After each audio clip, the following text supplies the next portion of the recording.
Cari amici, ben ritrovati, ottava edizione della mostra del Prosecco Conegliano Valdobbiadene di OCG Rive Ogliano. Ai nostri microfoni qui accanto a noi Paola Chies, presidente della Proloco di Ogliano. Ben ritrovata Paola. Grazie. Si riparte alla grande con questa bellissima edizione che già dà dei sold out pazzeschi. Esatto, sì, noi siamo all'ottava edizione, quindi comunque siamo una mostra relativamente giovane, ma ci siamo comunque ritagliati il nostro spazio all'interno del Comitato delle Mostre del Prosecco.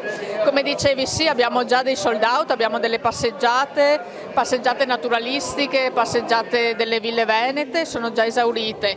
Il 6 di maggio abbiamo una passeggiata alla scoperta delle erbe spontanee qua a Ogliano, e la sera la cena della tradizione, che è un po' un nostro evento caratteristico perché è a lume di candela. Sarà la cena con le erbe spontanee.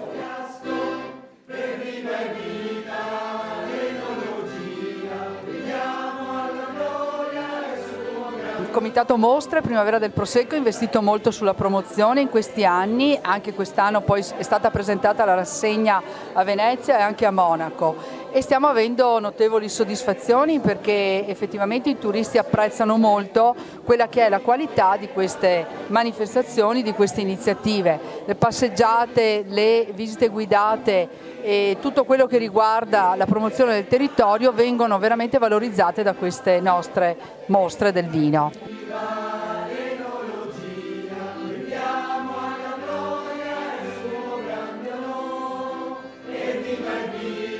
Io devo ringraziare veramente col cuore tutti i volontari. Siamo qua in questa nuova sede che da quest'anno diventerà appunto la nostra sede come Proloco. Se non ci fossero i volontari, tutte le persone che in questi giorni ci hanno dato una mano, non saremmo qua in questo momento, quindi veramente un grazie di cuore a tutti.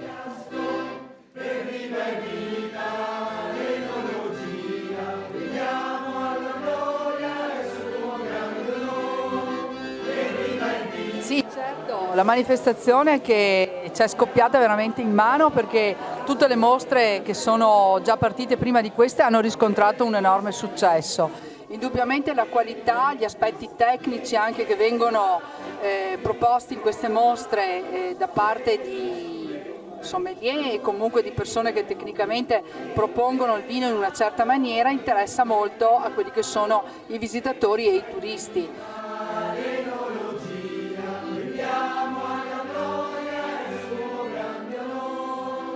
Un invito a tutti i friulani a venirci a trovare qui il prossimo weekend ad Ogliano. Certamente, siamo vicini di casa, quindi non avete neanche tanta strada, noi vi aspettiamo a braccia aperte. Grazie mille veramente.